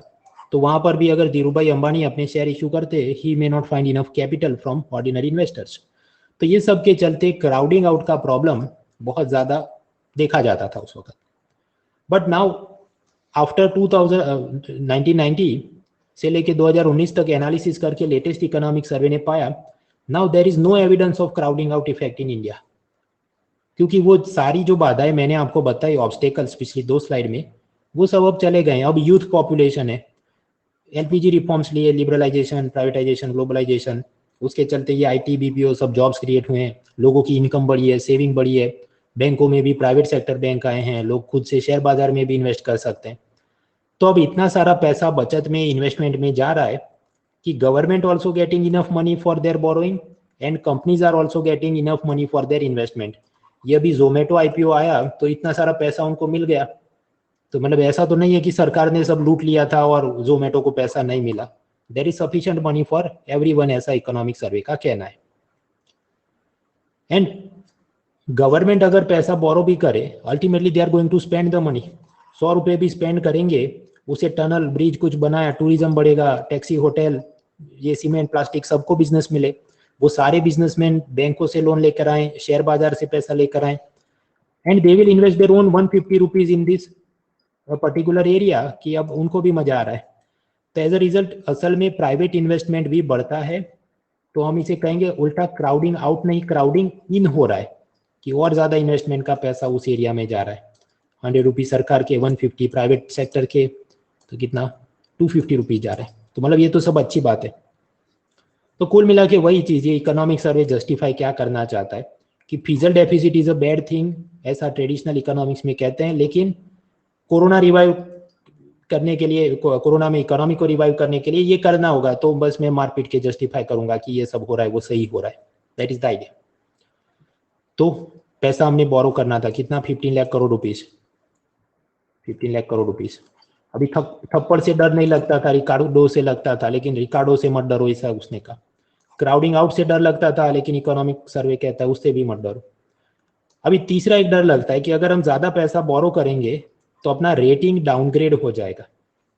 ये मुद्दा क्या है?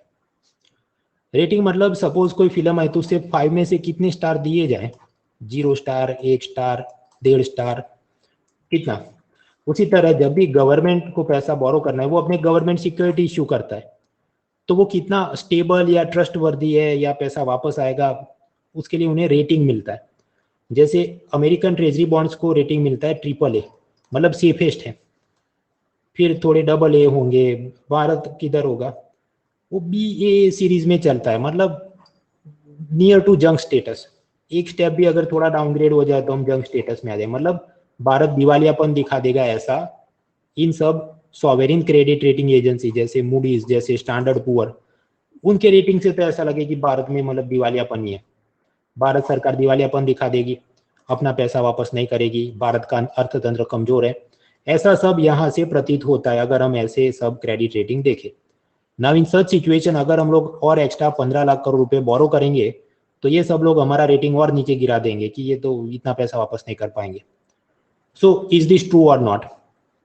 क्योंकि सपोज अभी गवर्नमेंट 8% ब्याज पर जीसेक इशू करती हो, हमारा रेटिंग गिरते रहे, फिर दोबारा जब गवर्नमेंट ने पैसा चाहिए होगा, फिर फ्यूचर में गवर्नमेंट सिक्योरिटी इशू करेंगे, तो सब इन्वेस्टर ये कहेंगे नहीं आपका रेटिंग डाउन है तो रिस्क ज़्यादा है, तो मुझे 8 नहीं 14% ब्याज दो, तब जाके मैं पैसा इन्वेस्ट करूं। So it will create new problems for Indian economy, ऐसा इकोनॉमिक सर्वे और सब लोग पहले बोलते थे। अब इकोनॉमिक सर्वे ये कहता है कि मत डरो। ये ऐसा है, सपोज सलमान खान की राधे मूवी को कोई न्यूज़पेपर या ब्लॉगर 0 आउट ऑफ 5 स्टार दे दे तो क्या वो 100 करोड़ नहीं कमाएगी? ऑफकोर्स कमाएगी। सिमिलरली ये फिच, स्टैंडर्ड पुअर, मूडीज, ये सब क्या अगर हमारे गवर्नमेंट सिक्योरिटी को खराब रेटिंग दे देंगे कि DD रेटिंग है या C ग्रेड का रेटिंग है, तो क्या इकोनॉमी बंद हो जाएगी? नहीं, because Indian economy is stable, GDP growth अच्छा है, इन्फ्लेशन काबू में, public debt to GDP, political stability है, फॉरेन एक्सचेंज रिजर्व में ढेर सारा पैसा है, करंट अकाउंट डेफिसिट कम है, कानून का शासन है, करप्शन काबू में है, इन्वेस्टर को प्रोटेक्ट किया जाता है, ईज ऑफ डूइंग बिजनेस, व्यापार में सुगमता है, और भारत सरकार ने कभी अपने लोन पर डिफॉल्ट नहीं किया। रशिया वगैरह एक जमाने में उन्होंने लोन लिए थे, वो वापस नहीं किए, लेकिन भारत सरकार ने हमेशा अपने लोन वापस किए। तो ये सब दिखाता है कि India is a stable and prosperous economy. अभी आप में से कुछ लोग कि नहीं ये पॉलिटिकल स्टेबिलिटी की, द रूल ऑफ लॉ, भाई मेंस आंसर राइटिंग कर रहे हो तो एक्सेप्ट दिस की ये सब है। Because economic survey is saying that. फिर उसने कुछ रिसर्च किया, इकोनॉमिक सर्वे ने ये रिसर्च किया कि देखो ये 1998 जब पोखरण में न्यूक्लियर ब्लास्ट टेस्टिंग किया गया, तब ये सब फॉरेन क्रेडिट रेटिंग एजेंसी को ये लगा कि अब अमेरिका और सब देश इंडिया पर सैंक्शन यानी प्रतिबंध लगा देंगे, जैसा ईरान के साथ किया जाता है, तो हम फिर इंपोर्ट एक्सपोर्ट सब चौपट हो जाएगा और इकोनॉमी कोलैप्स हो जाएगी और सरकार अपना लोन वापस नहीं कर पाएगी। ये सब सोच के उन्होंने क्रेडिट रेटिंग भारत सरकार का बहुत गिरा दिया। तो फिर इकोनॉमिक सर्वे ने सब एनालिसिस किया कि जब 1998 में ये सब फॉरेन क्रेडिट रेटिंग एजेंसी ने अपना रेटिंग गिरा दिया, मान लीजिए कि कितना किया था, सपोज राजीव गांधी के ज़माने में अपना A2 रेटिंग हो तो गिरा कर यहाँ पर कर दिया हो BA2 रेटिंग हो गया, मतलब गिरा था। हाँ तो गिरा था तो फिर क्या हुआ आफ्टर दैट, क्या हमारा शेयर बाजार गिर गया, सेंसेक्स गिर गया? भाई ऐसा कोई स्ट्रॉन्ग रिलेशन दिखने को नहीं मिला इन दो चीज़ों में कि रेटिंग गिरा तो शेयर बाजार गिर गया। शॉर्ट टर्म में भी नहीं दिखा और लॉन्ग टर्म में भी नहीं दिखा, मतलब 1998 से 2018 तक भी एनालिसिस किया तो कोई ऐसा रिलेशन नहीं। क्या रूपी डॉलर करेंसी एक्सचेंज, वो क्या मतलब सपोज $1 सेलिंग फॉर 75 रुपीज या जो भी, तो क्या रेटिंग एजेंसी ने रेटिंग डाउन किया तो करेंसी एक्सचेंज रेट में इंस्टेबिलिटी आ गई? ऐसा शॉर्ट टर्म में भी कोई नहीं दिखा, लॉन्ग टर्म में भी कोई प्रॉब्लम नहीं दिखा। गवर्नमेंट सिक्योरिटी की यील्ड देख लो, वो क्या है, Win20 सीरीज में पढ़ा था, ऑपरेशन ट्विस्ट वगैरह के वीडियो में देख लेना। जीडीपी ग्रोथ रेट में क्या हुआ भाई, कोई गिरावट इनके चलते नहीं आई। The only thing that happened is foreign portfolio investor, मतलब ऐसी विदेशी निवेशक जो किसी एक भारतीय कंपनी में अप टू 10% शेयर होल्डिंग खरीदे, वो होता है फॉरेन पोर्टफोलियो इन्वेस्टमेंट। 10% से ज्यादा खरीदे तो उसे क्या कहते हैं, फॉरेन डायरेक्ट इन्वेस्टमेंट, FDI। हाँ तो जब भी S&P, स्टैंडर्ड पुअर, मूडी वगैरह ने रेटिंग डाउनग्रेड किया तो हम पाते हैं कि यस ये फॉरेन पोर्टफोलियो इन्वेस्टर भारत छोड़ के भागने लगे तो उनके इन्वेस्टमेंट में गिरावट आई। That one problem was seen, but other than that no problem was seen. यानी कि ये कहना है इकोनॉमिक सर्वे का कि despite the bias rating Bharat की इकोनॉमी तो ग्रो ही हुई है। तो ये सब रेटिंग एजेंसी वाले ऐसा सोचते हैं कि तुम्हारा गरीब देश हमारी जूती के नीचे रहेगा, तो भाई नहीं रहेगा। ये latest economic survey volume 1 chapter 3 बोलता है, does India sovereign credit rating reflect it's fundamentals? वो अगर ऐसा कहे B या C ग्रेड का है भारत का इकोनॉमी, तो क्या असल में ऐसा है? जवाब है द आंसर इज नो। बस ये कुल मिलाकर वो कहना चाहता है। So in other words, when we are borrowing 15 lakh crore rupees, तो फॉरेन सब एजेंसी तो खराब ही बोलेंगे, but that doesn't mean our economy is going to collapse. यानी वो वही बात की थप्पड़ से डर नहीं लगता, बोरोइंग से डर लगता है, और उसमें डर इसलिए लगता है कि Ricardo, but Ricardo is wrong, crowding out, but that problem is not going to come, rating downgrade, but that problem is also not going to come, ऐसा इकोनॉमिक सर्वे का कहना है। तो ये सारी थियरी गलत है और दे दनादन हमने पैसा बोरो करके इकोनॉमी को रिवाइव करना चाहिए, ये बात है। So that was the fizzle deficit और उसकी फॉर्मूला और कुछ इश्यू देखे। अभी नेक्स्ट मुद्दा जल्दी से समझ लेते हैं, that is counter cyclic fiscal policy क्या है।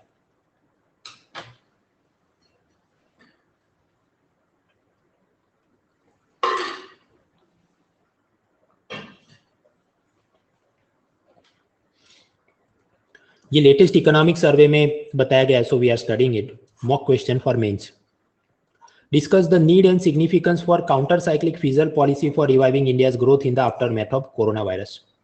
कोरोना वायरस के पश्चात भारतीय अर्थतंत्र को पुनर्जीवित करने के लिए प्रतिचक्रीय राजकोषीय नीति, काउंटर साइक्लिकल फिजल पॉलिसी, उसकी जरूरत क्या है, नीड, उसका महत्व क्या है, सिग्निफिकेंस, वो एक प्रश्न।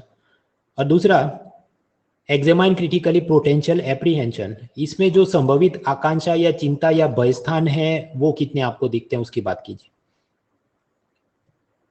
हाँ तो सबसे पहले समझते हैं काउंटर साइक्लिक फिजल पॉलिसी क्या है। मित्रों, भारत के राजा प्राचीन काल में, मध्यकाल में, जब भी फेमाइन यानी अकाल हो जाए तो क्या लोगों को खाना नहीं मिलता था, तो उनको रोजगार देने के लिए जब भी अकाल पड़े तो राजा महल बनवाते, मंदिर बनवाते, मस्जिद बनवाते। वो किस लिए? ताकि लोगों को कंस्ट्रक्शन सेक्टर में काम मिले, रोजगार मिले। उसी तरह जब भी इकोनॉमिक स्लो डाउन हो, आर्थिक मंदी चल रही हो, जैसे अभी कोरोना में चल रही है, तो गवर्नमेंट ने ज्यादा पैसा खर्च करना चाहिए, चाहे रोड बनाए, हाईवे, हॉस्पिटल, जो भी, ताकि लोगों को कुछ रोजगार, काम धंधा मिले। सो दैट इज द आइडिया, उसे हम कहते हैं काउंटर साइक्लिकल फिजल पॉलिसी। देखिए हमेशा इकोनॉमी मंदी तेजी ऐसे बूम बस्ट चलती रहती है। तो बात यह है कि जब भी स्लो डाउन चल रहा हो तब गवर्नमेंट ने ज्यादा पैसा खर्च करने चाहिए। नए हाईवे, हॉस्पिटल, स्कूल बनाते हैं ताकि कंस्ट्रक्शन, सीमेंट, हर इंडस्ट्री को काम मिले, लोगों को रोजगार मिले। That is the idea.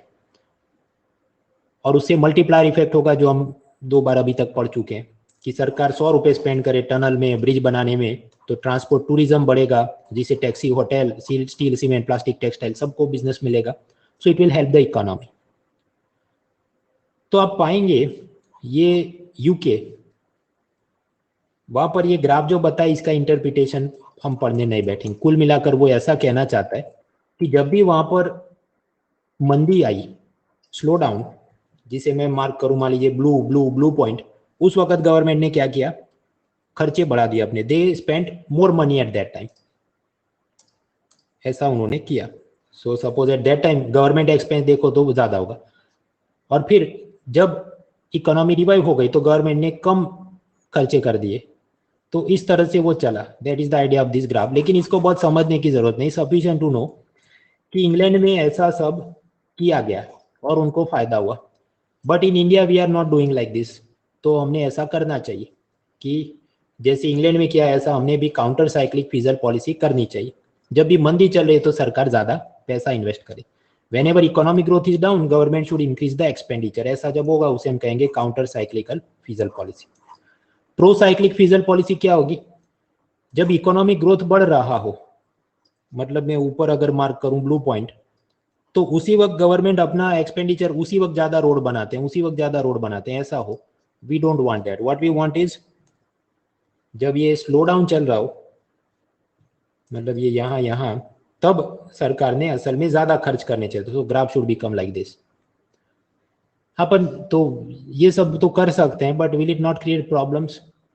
Suppose India का जीडीपी, यानी कुल मिलाकर कितने गुड सर्विस का प्रोडक्शन हुआ, सपोज 100 लाख करोड़ का प्रोडक्शन हुआ in the year 2010, and then suppose in the year 2011 110 lakh crore rupees का प्रोडक्शन हुआ।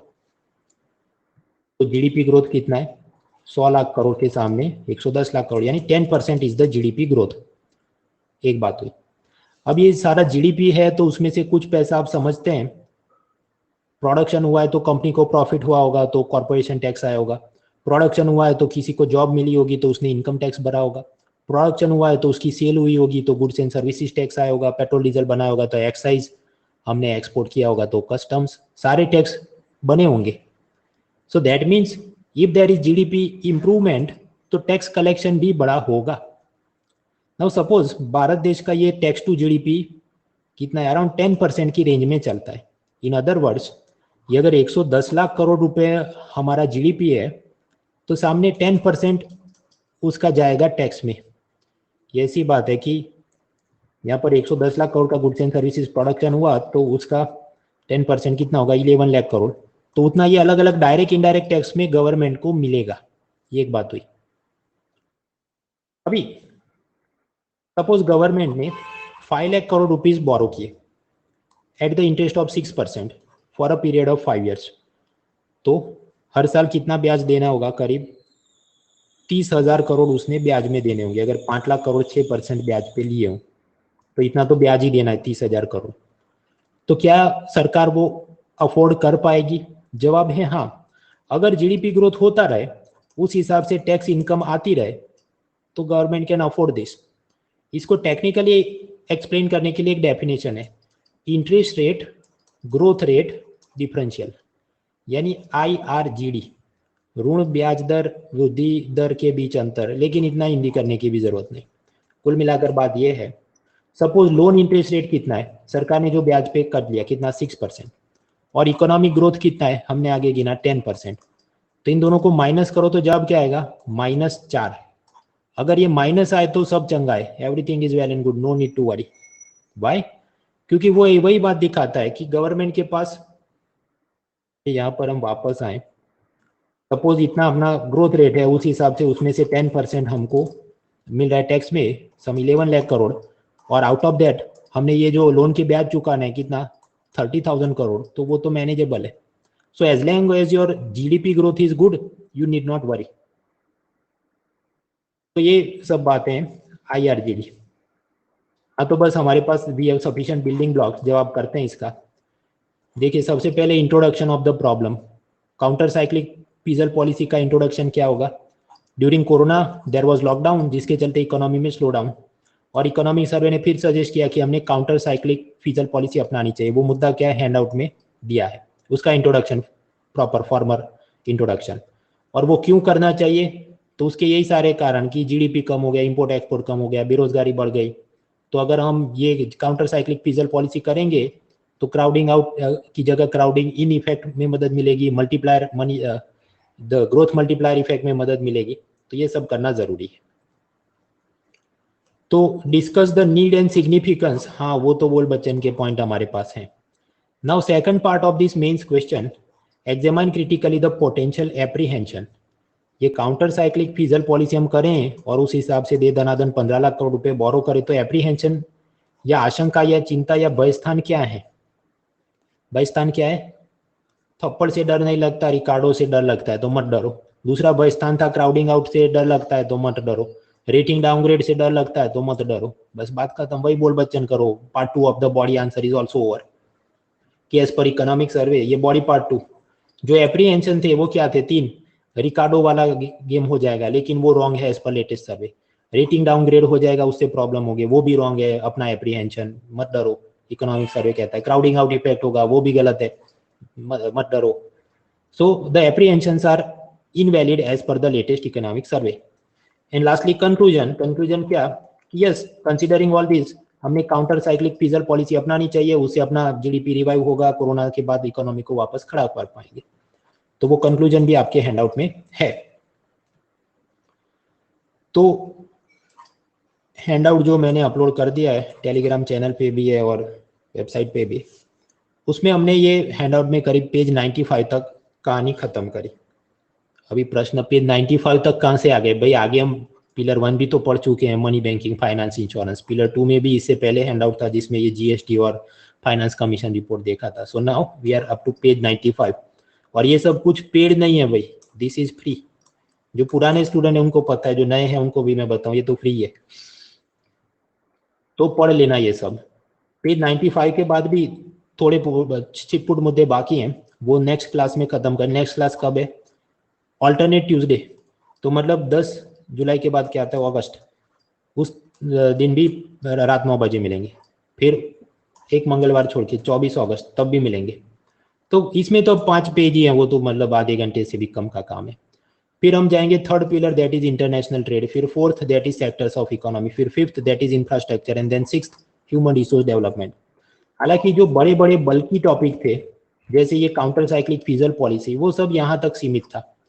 या फिर कि जो बैड बैंक बनाना या दूसरे मुद्दे, द रिमेनिंग टॉपिक्स वहां पर इतने बड़े जोरदार अपडेट नहीं है कि दिमाग खर्च करना पड़े. फॉर एग्जांपल इकोनॉमी में ठीक है, there is V shaped economy की कुछ बात है, रिकवरी की बात है. ह्यूमन रिसोर्स डेवलपमेंट में वो बेयर नेसेसिटी इंडेक्स की बात है. सो अपार्ट फ्रॉम दैट ऐसी चीजें कि मतलब मेंस में दिल बाग बाग हो जाए और ऐसा कुछ प्रश्न आए और हमने अच्छे से तैयार करके जाना हो, द सीन इज लेस. जो कि एक प्रकार से अच्छी बात है, अपना लोड कम हो रहा है. ये सब आपको मिलेगा कहाँ से? मेरी प्रोफाइल को बुकमार्क करके रखे, unacademy.com/@monal.org. उसमें थर्ड रो में जाइए, वहां पर स्पेशल क्लास होते हैं. तो ये आज हुआ उसकी रिकॉर्डिंग भी मिल जाएगी, पिछले जो हो चुके उसकी भी रिकॉर्डिंग है. तो जो आपका मिस हो गया वो भी देख लेना. These are all free. जहाँ तक पेड कोर्स की बात है, तो मेरा इकोनॉमी का प्रीलिम और mains, current, theory, budget, economic service सब कुछ एक साथ कवर हो रहा है. ऐसा full length course for UPSC prelims and mains वो चल रहा है. You are welcome to join it. रात को 9 बजे उसकी क्लास होती है. Thursday, Friday, Saturday, Sunday, Monday, 5 दिन. So working professional, homemakers all can join it. उधर भी ऐसे PowerPoint, handout, weekly quiz, ताकि रैंकिंग से पता चले दूसरों के सामने हम कितने आगे या पीछे हैं. रिवीजन फ्रेंडली हैंड आउट है बहुत सारे, उसमें कलरफुल इमेजेस और इंपॉर्टेंट कीवर्ड्स के हिंदी ट्रांसलेशन. तो वो सबसे आपको फायदा. मोबाइल, टैबलेट, लैपटॉप, पीसी सब जगह एक्सेस कर सकते हैं. लाइव क्लास मिस हो गई, रिकॉर्डिंग देख सकते हैं. The language is English. और ये अनअकैडमी प्लस सब्सक्रिप्शन ऐसी चीज़ है कि जहाँ पर जैसे Disney Hotstar, Netflix, Amazon prime, एक सब्सक्रिप्शन में सारे शो अनलॉक हो जाए, तो उसी तरह यहाँ पर भी सारे पॉलिटी, इकोनॉमी, ज्योग्राफी, साइंस वो सब अनलॉक हो जाए। बाजीराव मौर्य से दूसरे बड़े इंस्टीट्यूट के टीचर्स भी अब अनअकैडमी के साथ जुड़ चुके हैं, जैसे international relation, Pavneet Singh anthropology, Hima Bindu, Atish Mathur polity, and many other teachers are joining Unacademy. 2021 के लिए, 2022, 2023 के लिए अलग अलग बैच भी चल रहे हैं, इन बायलैंग्वेज, इन इंग्लिश, संपूर्ण हिंदी में भी, प्योरली इन इंग्लिश, उस हिसाब से अलग अलग टीचर्स होते हैं। So if you are interested you can do that. अलग से एक आइकॉनिक सब्सक्रिप्शन जहां पर आपको पर्सनल मेंटर असाइन किया जाता है, ऐसा व्यक्ति जो पहले UPSC prelims, mains, interview stage तक पहुंचा है, तो आपको जो भी क्वेश्चन पूछने हो, अपना मेंस आंसर राइटिंग का इवेल्युएशन कराना हो वगैरह, वो आपकी मदद करता है।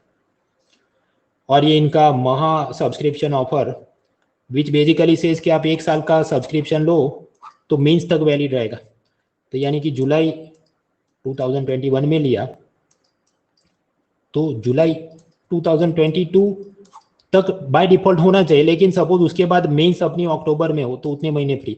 मान लीजिए मेंस कोरोना के चलते भगवान नहीं करे अगले साल भी 1 साल और डिले हो जाए, जनवरी 2023 तक जाए, तो उतने सारे महीने आपको मिलेंगे फ्री।